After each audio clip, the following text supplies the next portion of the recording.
The real reason I got into this business was about relationships. Really had nothing to do with making money per se.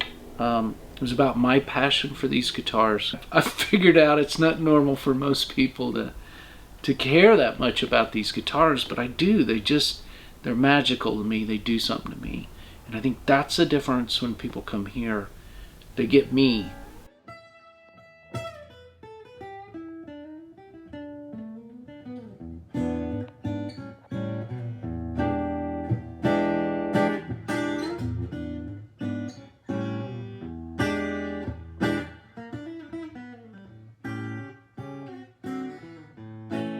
When you're just starting out, you don't notice those things that much. But there's a fine line in saying, well, I don't notice it, so playing a piece of crap won't be a big deal. It will be a big deal.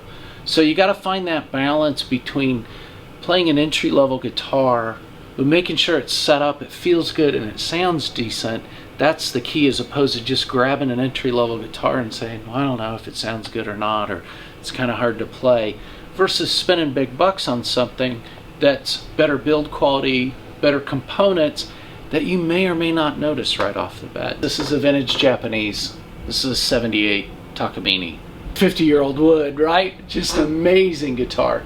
Or you can get into a newer Takamine. This is, I think this one's an 09, but it's professional series. It's got the onboard preamp, cedar top, mahogany wood sides and backs. It's an amazing guitar. It has more build quality in it. The components they use are going to be more money.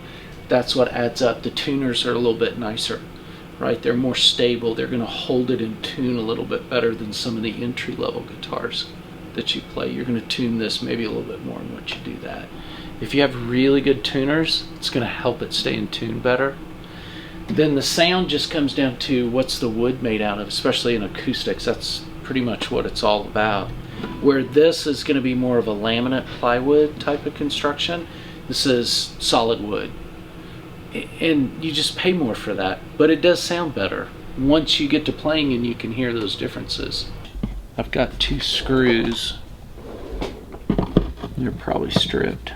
This is a bridge off a 70s Japanese acoustic, you know, my favorite decade. The bridge started to separate. It's got 2 bolts that hold it on. You can tell it's old, these old brass. This doesn't have its nut anymore. Look at that, old brass nuts. Pretty cool, huh? See where it was glued? And it's just old. The stress is starting to pull the bridge up. So I just took the bridge off and I'm going to re-glue it, clean this up. We'll put it back down and then secure it, and then I'll be able to, I've got to do some work on the saddle nut. Take that down a little bit. Then we'll do some cleanup on the fretboard, and we'll make it like new again.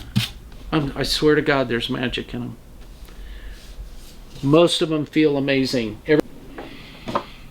Frickin' awesome. I think what I'm finding, and it's funny because you don't always notice things about yourself. It's just who you are and things that you do, and you just don't really analyze it. But I love every bit of working on this stuff. And I'll be honest, the older stuff, it's just so much cooler because it has a soul. You can feel it when you work on these things.